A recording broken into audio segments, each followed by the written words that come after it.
The rain pounded the earth like grief falling from heaven. Aina's black lace dress clung to her skin, soaked through, heavy with sorrow. Her arms trembled as she banged on the cold iron gate of the mansion, her mansion, yet the guards looked past her as if she was a ghost. Inside, she could see the lights glowing warm and golden. Laughter echoed from the living room where people she didn't even know now drank wine and argued about furniture. Music played. Someone was singing karaoke. Her husband's favorite song. But her husband, Jin-woo, was dead. And the family he had loved, protected, and funded with his entire soul, had just locked his black wife outside in the rain. Aina's voice cracked as she shouted through the bars, "I just want to go inside. My clothes, my documents, my life is in there. Please." One of the guards scoffed. A cousin from the countryside, brought in last week after the funeral. He didn't even look her in the eyes. "You're not part of this family anymore, Unyam," he said, not even whispering the slur. Aina gasped, stunned. Did they really think she hadn't learned enough Korean after 7 years of marriage? Did they think her love for Jin-woo was a costume? Just then, the front door opened. Aunt Han-mi stepped out, holding a designer handbag that Aina had bought her 2 Christmases ago. She wore it like a trophy. "Go back to your jungle," Han-mi snapped. "We tolerated you because Jin-woo insisted. But now that he's gone, we're cleaning house." "I'm his wife," Aina said, barely able to breathe. "We were legally married. This was our home." Han-mi stepped closer. "Let me teach you something, Kurato. A black woman doesn't inherit in Korea. Especially not in our family." The gate slammed shut. That night, Aina slept in a hotel lobby with nothing but a damp handbag and the last wedding photo they took together. She hadn't eaten. She couldn't cry anymore. The funeral had only been 4 days ago. Jin-woo had died suddenly, just 36 years old, of a supposed heart attack. No autopsy. No investigation. The family rushed everything, buried him within 48 hours, and held a private memorial she hadn't even been allowed to attend. Something was wrong. Something stank. At the bank the next morning, she faced more humiliation. "I'm sorry, ma'am," the banker said, avoiding her eyes. "Your name was removed from the joint account last month. Your husband transferred ownership to his sister. There is also a new will. It doesn't include you." "What?" Aina whispered. "We updated our will last year. Together. I have a copy." "It's not in our system," the banker replied coldly. "In fact, his family has filed a complaint. They claim you poisoned him for money." Aina's knees buckled. Poison? The woman who had held Jin-woo's hands while he battled insomnia, cooked his favorite Ghanaian stews when he missed Africa, bathed him when he was sick. How could they twist their love into murder? She stumbled outside, rain beginning to fall again, and sat on a bench, holding her chest. Her phone was dead. Her SIM had been disconnected. Her world had collapsed. And then, she remembered. If anything ever happens, Jin-woo had whispered weeks before his death, "Go to the red safe in my mother's old apartment. The code is the date we met." Back then, she thought he was just being overly cautious. Jin-woo always feared something bad might happen if he kept shielding her from his family's coldness. He knew they hated her. He just didn't expect to die. But now she understood. That night, Aina vanished. She left Seoul. No social media, no messages. She cut off the few friends she had. People whispered that she had run away in shame. The media barely cared. After all, she was just the African wife of a Korean CEO. But what they didn't know was that Aina had found the safe. Inside was a handwritten will. Dated. Signed. With photos and evidence of the assets. It named her as the sole heir to Jin-woo's estate. Alongside it, a USB stick. With recordings of Jin-woo predicting his own death and expressing fears about his family. 1 month later, Aina returned. But this time, not in a morning dress. She wore a white power suit, stepped out of a black car, and walked straight into the family's business headquarters, with 2 lawyers, the signed will, and something else in her purse, Jinwoo's voice. The building was tall and shining, made of steel and glass. Jinwoo's name was still engraved on the side, Choi Holdings. Aina stood outside the front door, her heels clicking confidently against the marble steps. The security guards rushed to stop her, but this time, she didn't flinch. "I have a meeting with the board," she said, pulling out a brown envelope with a gold stamp. The guards hesitated. The envelope wasn't just from any lawyer, it was stamped by Park & Sons, the most feared law firm in Seoul. When she walked through the main doors, heads turned. Her skin glowed. Her posture screamed power. Her fitted white suit, tailored in Ghana, hugged her body like royalty. Her braided hair fell over her shoulder like a crown. Nobody recognized her as the same woman they had seen crying at Jinwoo's funeral. Nobody dared whisper, "Black Widow," this time. She wasn't here to cry. She was here to reclaim.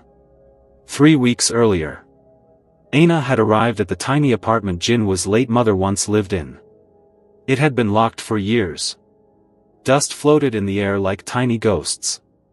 The red safe was hidden beneath a loose floor tile, just as he said. Her heart pounded as she keyed in the date, January 4, 2016, the day they met in Ghana. Click.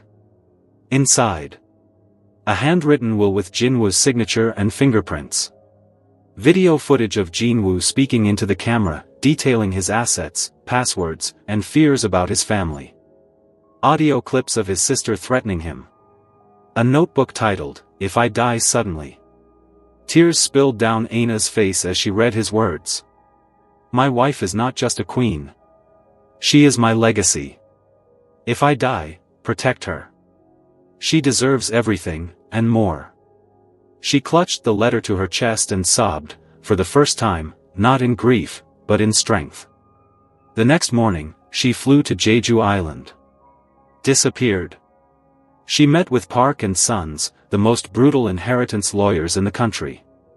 They examined the documents. They verified the recordings. And they prepared for war. "We're going to burn them in court," the lead attorney said. "Do not contact them. Let them relax. Let them think they've won." So Aina remained silent as the Choi family started auctioning off Jinwoo's assets. They sold his watches, his cars, his art. They moved into his mansion. They even posted a photo captioned, "Rest well, Jinwoo. We're keeping your legacy alive." What they didn't know, the will they used was fake. And the buyer of the house Jinwoo's uncle just sold was Aina. Aina stood before the board of directors. Jinwoo's cousin, Taeyong, sat at the head of the table, smirking. "Why are you here, Aina?" he said mockingly. "You think you're part of this business?" "I'm not part of it," she said, placing the original will on the table. "I own it." The room went silent. Lawyers entered behind her. Projectors were turned on. Jinwoo's video appeared on screen. "If you're watching this, I'm probably gone. And if my family is trying to erase my wife, know this, I left everything to her. Because she's the only person who ever loved me without conditions." One of the directors gasped. "Is this real?" Taeyong jumped to his feet. "This is a setup. She's lying." Aina calmly placed the fingerprint match results beside the video. "I'm done being your family's shadow. You all thought a black woman could be silenced. But this black woman was married under Korean law, registered on the joint businesses, and is legally recognized as the sole heir." Taeyong tried to speak, but a lawyer cut him off. "You're no longer authorized to chair this meeting. Mrs. Choi now controls 78% of company shares." Security entered the room and escorted Taeyong out, screaming. Aina sat at the head of the table. Her late husband's chair. She crossed her legs and looked at the stunned board. "Let's begin the meeting." Later that evening, outside the same mansion she was once thrown out of, Hanmi arrived to find new locks on the gate. "Why can't I enter?" she screamed. Aina's voice came from behind her. Calm. Sharp. Cold. "You told me to go back to my jungle. I took your advice," Aina said. "And I returned as a lioness." The boardroom was dead silent. Aina tapped her manicured nails slowly on the polished table, click, click, click, watching the old shareholders squirm in their seats. None of them had ever taken her seriously before. To them, she was just the African wife. A pretty face who brought spice and soul to their cousin's life. Nothing more. But today, she was the CEO. She leaned forward. "Effective immediately, Choi Holdings is under full restructuring. All former personal accounts under the family's control will be audited. All illegal property sales, reversed. If you don't like it, feel free to leave." She smiled. "Your shares are now mine, anyway." No one spoke. They couldn't. Aina had already proved ownership with Jinwoo's original signed will, backed by verified digital evidence. The court had ruled in her favor 2 days earlier, and no one in the family had shown up for the hearing. They didn't think she'd win.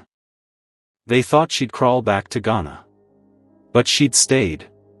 And now, they were watching her sit at the head of the empire they tried to erase her from. Park and Sons had contacted every buyer who had unknowingly bought Jinwoo's illegally transferred assets. One of the most precious was Jin Choi Motors, a family business founded by Jinwoo's grandfather. When Aina walked into their headquarters dressed in a white designer gown, part power move, part symbolism, the staff nearly bowed without even knowing who she was. She introduced herself as the new owner. The manager laughed awkwardly. "Ma'am, this company belongs to Mr. Choi Taeyong. His name is on the purchase deed." Aina placed a court order on his desk.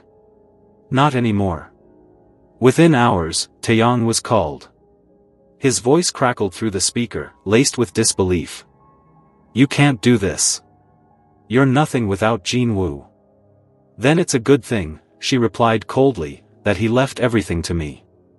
She terminated his access, seized control of the facility, and personally rehired every employee he had fired, including an elderly janitor who had once been kind to her when she visited with Jinwoo. "Tell the staff," she said that day, her voice steady, "Jinwoo's wife is back. But not as his shadow, as his legacy. Back to present."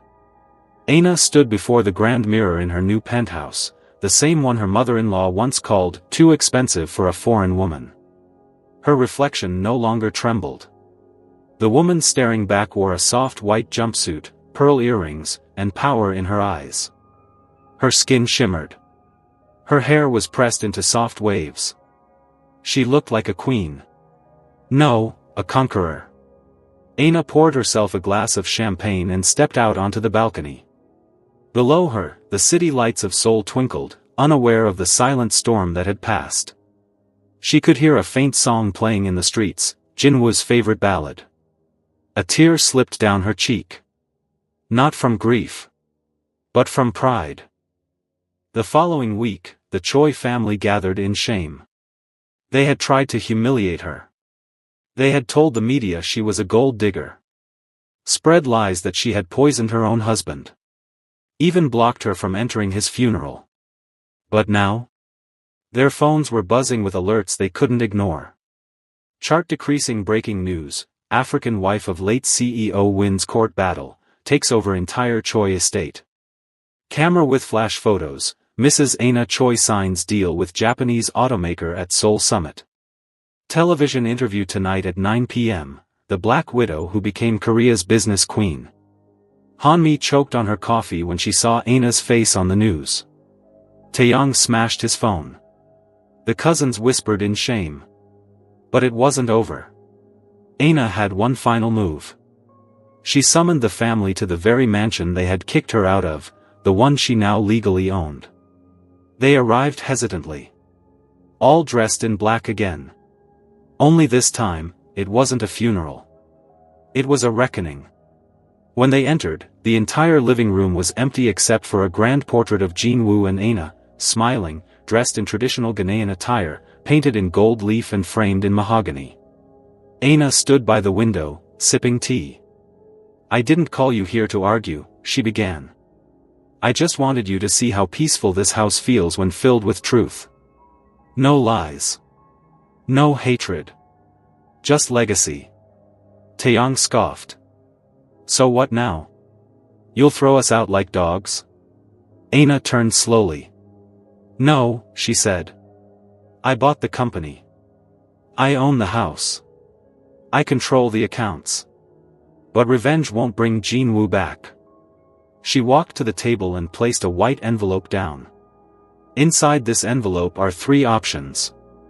1. Get counseling as a family. 2. Work for the businesses under my leadership. 3. Leave quietly, and never come back." They stared at her, stunned. "You can choose pride," she continued. "Or you can choose healing." Silence. "And before you ask, no. I didn't come back to destroy you.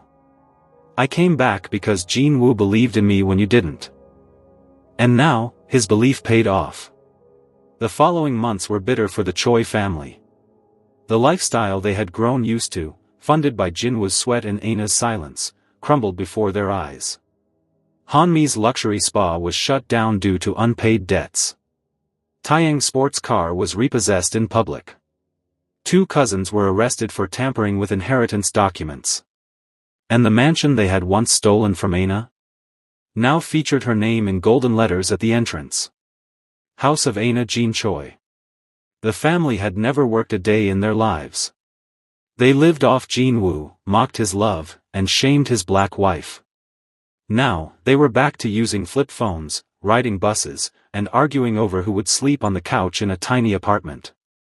The media followed the scandal for weeks. Headlines exploded across Korea and Africa. Television: African woman reclaims husband's empire after Korean family's betrayal. Chart decreasing: former CEO's family loses everything after forging will. Nail polish: they called her a gold digger. Now she runs the gold mine. But Aina didn't laugh. She didn't celebrate their fall. She focused on building. With her inheritance secured and legal rights restored, she poured her soul into Jinwoo's legacy. She turned Choi Holdings into a global hybrid brand, blending Korean tech with African innovation. She expanded to Ghana, Nigeria, Kenya, and South Africa. She funded scholarships for interracial couples facing discrimination. She launched a mental health foundation in Jinwoo's name. She even opened a culinary school in Accra, where they had first met. But behind all the success, one truth never left her heart. She still missed him. Her Jinwoo. The man who called her his forever peace. Then, on the 1-year anniversary of his death, Aina did something unexpected. She invited the entire Choi family to the mansion. They arrived cautiously, some from shame, others from desperation. Hanmi looked older. Taeyong thinner. The same people who once laughed behind Aina's back now clutched cheap handbags and bent their heads low. The guards didn't stop them. The doors were open. They entered to find the living room transformed. Dozens of framed photos lined the walls, not of wealth, not of business deals, but of Jinwoo and Aina laughing. Feeding street children in Ghana. Dancing barefoot under moonlight. Cooking noodles at midnight. Aina appeared from the hallway, dressed in soft purple silk, barefoot. Her smile was calm. Peaceful. "You came," she said softly. Hanmi tried to speak but broke into tears. She fell to her knees. "I'm sorry," she wept. I was cruel. I didn't understand. I thought you took him away from us." Aina knelt beside her. "I didn't take him," she whispered. "I loved him. And he loved me back, loudly, fully, and freely." Taeyong bowed low. "I was wrong. You are stronger than any of us. He chose well. Please, forgive me." The room fell silent. Then Aina said the words they never expected to hear. I'm not here for revenge anymore. She handed Hanmi a letter. Inside is a small fund. Enough to help you get back on your feet. On one condition, you stop feeding hate into the world. You were not only cruel to me, you embarrassed Jinwoo's heart. Hanmi sobbed harder, clutching the envelope. Then Aina turned to the entire family. I don't want you to bow to me. I want you to change. Because if Jinwoo were alive today, he wouldn't want any of us at war. He'd want laughter in this house again. He'd want forgiveness. He'd want healing. Taeyong nodded slowly. And what about you? What will you do now? Aina smiled. Aina smiled. I already did it. I turned pain into power. I turned loss into legacy. I will love Jinwoo until my last breath, but I won't let grief keep me chained. She paused. And, there's something else. Aina reached for her purse. She pulled out a small ultrasound photo. Everyone gasped. I didn't say anything before. I didn't even know until after the funeral, she said softly. But Jinwoo left a seed behind. I'm carrying his child. The room erupted. Some wept. Others clapped. A few dropped to the floor in disbelief. Hanmi crawled forward and held Aina's hand. Please, let us be in his life. Let us try again. Aina looked down at her. That depends, she said. This child will know love. Not judgment. Not racism. If you want to be part of our lives, it starts with that.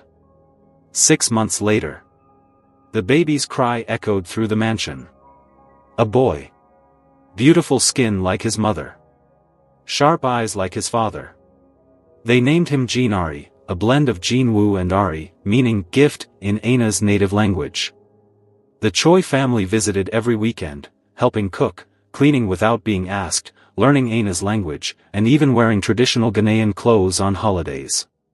Forgiveness didn't come overnight. But it came. Because Aina didn't just survive. She transformed the entire family. Hello besties, this story teaches that true love sees beyond skin color and the real strength is shown not in revenge but in rising with grace. Aina's journey teaches us that when people try to bury you with hate, silence and loss, you can rise from the ashes with dignity, courage and purpose. Aina turned pain into power, not by destroying others but by protecting what mattered, her husband's legacy, her self-worth and the future of their child. This is a story of love that endures even after death, of standing tall in the face of discrimination, and of choosing healing over hate, because the most powerful revenge is living a life they said you could never have. Thank you so much for watching. Kindly like, subscribe and share.